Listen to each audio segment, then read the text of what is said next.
Hello everyone, I'm Aylin. Just like every Thursday, we are here again this week with a new topic, which is the relationship between access control systems and fire detection. Let's begin.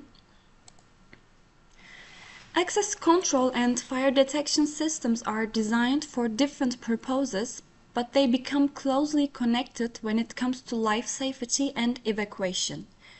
Access control focuses on security, managing who can enter or move in within a building, while fire detection is responsible for identifying hazards and initiating emergency responses. However, during a fire or other emergency, these systems must work together seamlessly. The fire detection system takes priority, triggering actions such as unlocking doors to allow safe and fast evacuation. In this way, although they operate independently under normal conditions, their integration is critical to ensuring occupant safety when it matters most.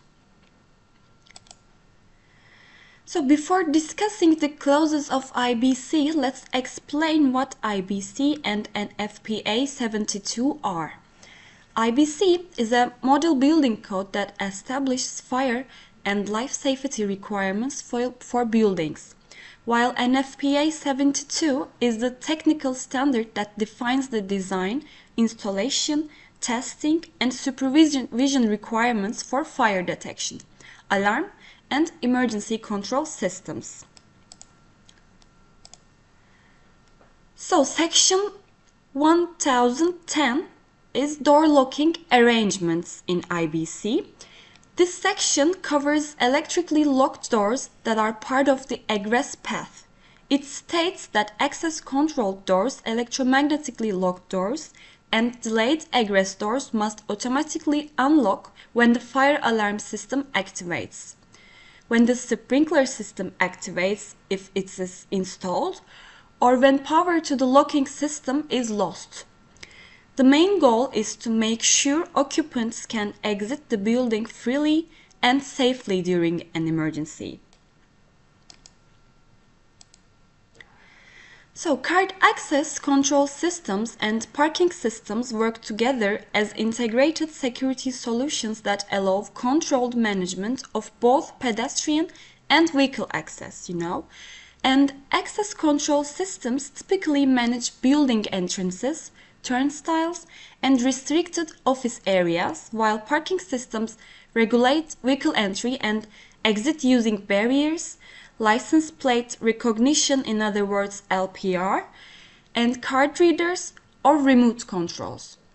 When these systems are integrated, a single staff card can be used to open both the building door and the parking barrier, and is creating a seamless user experience. All activities, whether related to people or vehicles, can then be monitored and managed through centralized graphical monitoring and management software. So, when a fire occurs, the access control system is monitored through software that's integrated with the fire detection panel. So, the moment the fire alarm activates, the system automatically switches into a fire state on the operator's screen. The affected building floor or door group is clearly shown in alarm, and operators can see in real time which doors are locked or unlocked and whether turnstiles have switched to free passage mode. And every action is recorded with a timestamp. So from the central screen, it's easy to check which doors opened automatically and which needed manual intervention, and whether the system is operating in fail-safe mode. That said, the most important point is that the software is there for monitoring and logging, not for executing life safety actions. Door unlocking during a fire should happen automatically through a physical relay or power cut mechanism. So evacuation does not depend on software commands or network stability. This approach ensures both clear, real-time visibility and reliable life safety protection. So the other systems with fire detection systems. Access control systems typically connected to central platforms like PSIM or BMS through APIs or standard building communication protocols, which basically allow all the different systems in a building to talk to each other in real time. This means door status, access events, and alarms can be shared instantly, while higher priority systems like false alarms can send override commands when needed. In this connected environment, access control works closely with other systems. A fire alarm can automatically unlock doors and switch the building into emergency mode. An access event can trigger CCTV recording, occupancy can adjust HVAC and lighting, and elevators can restrict floors or switch to recall during a fire.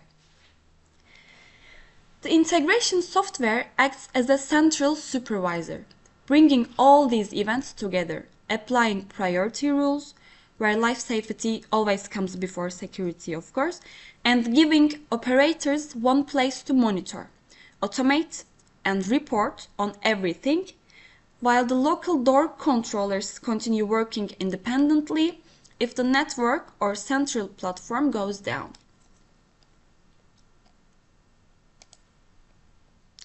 So in summary, card access control systems are used to provide security and control who can enter a building, while fire detection systems are designed to protect lives and make safety the top priority during emergencies.